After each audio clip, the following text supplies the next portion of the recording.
Hey everyone, Clueless Dad here. My son and I are in the kitchen of my parents' house in the US, and he is enjoying the SimpleSwitch by Graco. This is a high chair that actually can also be converted into a booster chair. So I just want to do a quick impressions review. As you can see, it's already out of the box. We actually borrowed this from my aunt, who got it for her grandkids who haven't visited yet.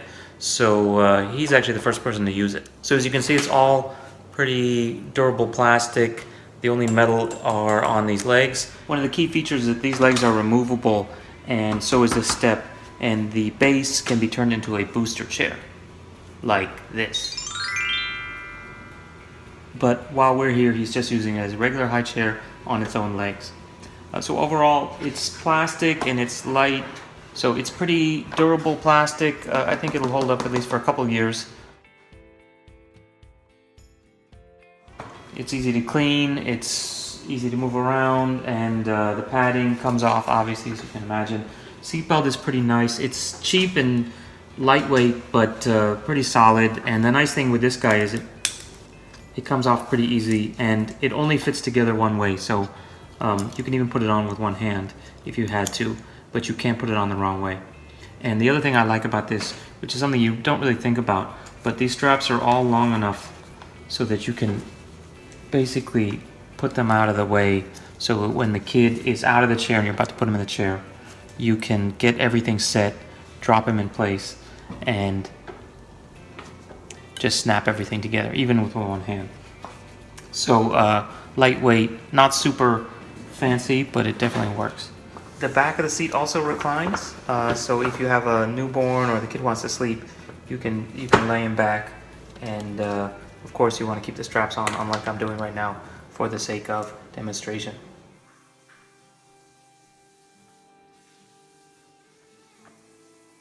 Okay, let's do a quick disassembly just to show how it works. So as you can see, it has some nice handles on the sides, so it's easy to move around. It also has this handle in the back, so actually quite easy to lift and move.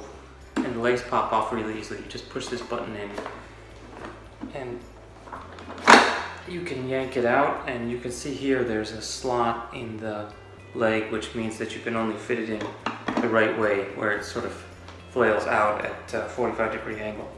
And so you can take each leg off, and here on the base for the step, there's actually a place to lock in extra legs, which is really cool, so you can keep them all together. So as mentioned, this can actually turn into a booster chair if you remove these legs.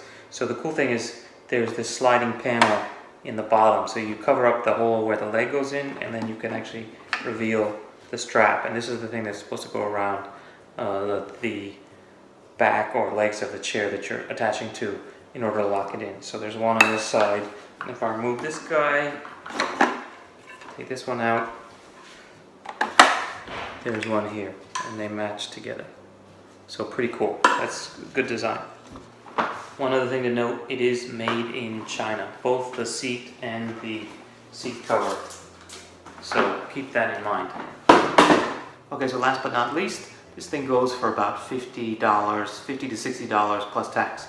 So overall, for the money, it's actually pretty good.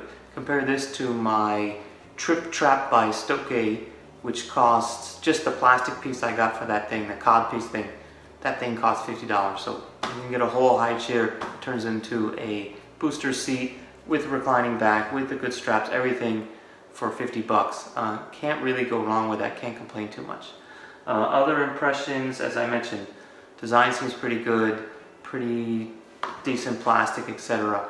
One of the only caveats I think I've had is I've tripped over these legs because the legs splay out wide in order to be stable. I've actually tripped over them like 3 or 4 times as I'm trying to walk by.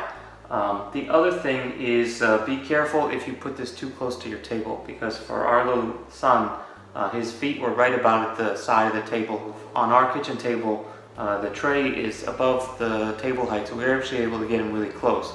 But we found that our son could actually kick and push off of the edge of the table and actually slide this thing back, which is a little bit scary. But because the legs do flail out, it's pretty stable.